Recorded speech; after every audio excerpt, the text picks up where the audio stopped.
Hello friends, welcome back to my channel. आजको यो भिडियोमा हजुरलाई स्वागत छ। भिडियो एडिट गरिराखेर 2 दिन भइसक्यो, आवाज दिनु भइरहेको थिएन अनि आज भर्खर आवाज दिँदैछु।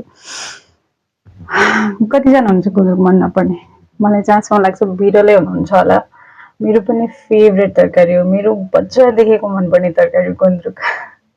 कति भएदेखि नखाएको, डायबिटिज भएदेखि खाएकै थिएन यो पनि।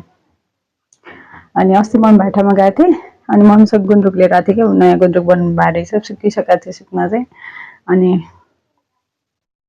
बनाएर खानु मन लागेन, आलु नराखिकन खासै खाउँ जस्तो लागेन अनि अचारै भए पनि बनाएर खान्छु भनेर सोचेँ। मैले चाहिँ पुरै सुकेको भएर पानीमा एकछिन भिजाएर मात्रै बनाएको छु। हजुरले चाहिँ आलु गुन्द्रुक छ भने यतिकै बनाउन सक्नुहुन्छ होइन।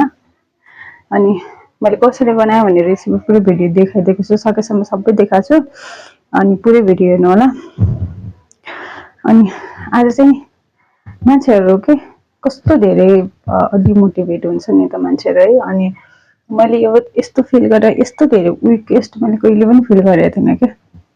जब मलाई डायबिटिज हो म त्यस्तो विक फिल गरेको थिएँ, फिजिकली, इमोसनली अनि मेन्टली त्यस्तो धेरै विक भएको थिएँ क्या म त्यति बेला। मेरो नानी 4 महिनाको थियो जब मलाई डायबिटिज भयो भन्ने थाहा हुँदाखेरि, एकदम हाई डायबिटिज। मलाई याद छ 642 थियो मेरो डायबिटिज। मैले सुरुमा ब्लड चेक गर्दाखेरि मलाई डक्टरले डायबिटिज चेक गर्नुहोस् भनेर भन्दाखेरि मेरो ब्लड सुगर 642 थियो।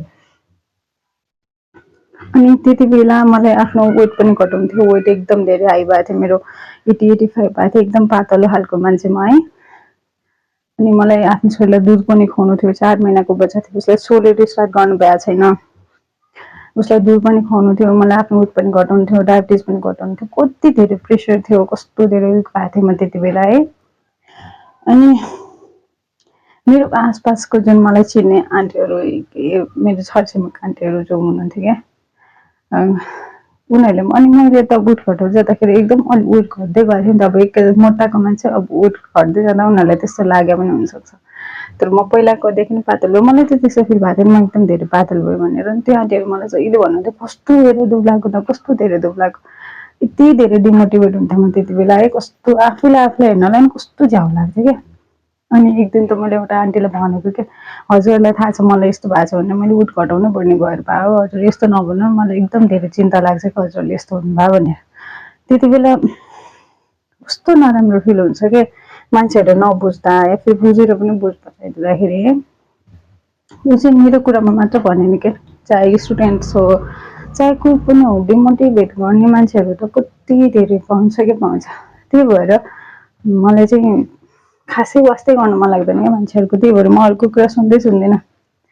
अनि मैले आफूलाई त्यति धेरै स्ट्रङ गरेर अनि मैले विदिन 6 मन्थ मेरो डायबिटिज बिल्कुल नर्मल बनाएर दबाई नै छुटाएँ। I am happy, I was happy, किनकि मैले सोचेको पनि थिइनँ। मैले जब डायबिटिज भयो मैले सोचिसकेको थिएँ त्यति बेला मैले डायबिटिजको दबाई म छोडेरै छोड्छु भनेर, अनि मैले छोडेँ पनि।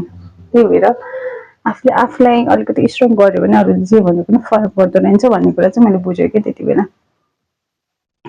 डिमोटिभेट गर्ने the moral of story, demotivate गर्ने मान्छेहरू कति भेटिन्छन्। डोन्ट लिसन टु देम, आफ्नो सोच्नु, आफू स्ट्रङ हुनु, that was the main important thing I think. So आजको भिडियो यति नै, अर्को भिडियोमा भेटौँला। मन पऱ्यो भने लाइक गरिदिनु होला, सब्सक्राइब गरिदिनु होला अनि बी स्ट्रङ। म जहिले भन्छु be strong because necessary, it's very necessary thing I think. Bye bye, thank you.